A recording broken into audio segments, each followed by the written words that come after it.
In today's video, I'm going to teach you how to add contacts to HubSpot CRM. By the end, you'll know exactly how to sign in, navigate to the right place, and create a clean, well-structured contact record that your whole team can trust.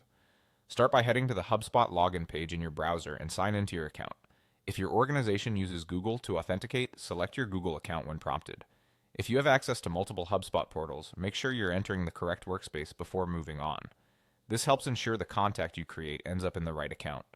Once you're in, open the CRM area. This is the hub for your core customer data, contacts, companies, and deals. From there, choose Contacts. You'll land on your contact index page, typically the All Contacts view. This list shows everyone already in your database and is useful for a quick scan to make sure you're not about to create a duplicate. Now look to the top right and select Add Contacts. You'll see options for bringing people into your CRM. For this walkthrough, we're focusing on adding a single person manually, so choose Create New. This opens the contact creation form. Begin with the email field. Email is the most important identifier in HubSpot because it's used to prevent duplicates and can automatically enrich the record with publicly available information. Enter a business email when possible for best results. If HubSpot flags a duplicate, review it to avoid creating multiple records for the same person. Next, add the first name and last name. Use correct capitalization so that personalization in emails and documents looks professional.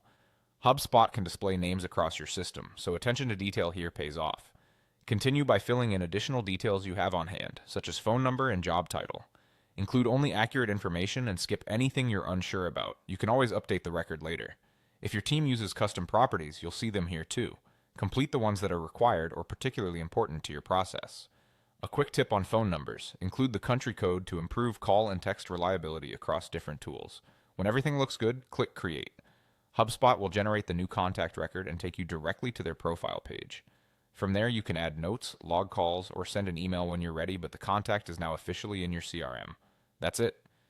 You signed in, went to CRM, opened contacts, added a new contact, filled in the essentials, and saved. Thanks for watching and happy organizing in HubSpot.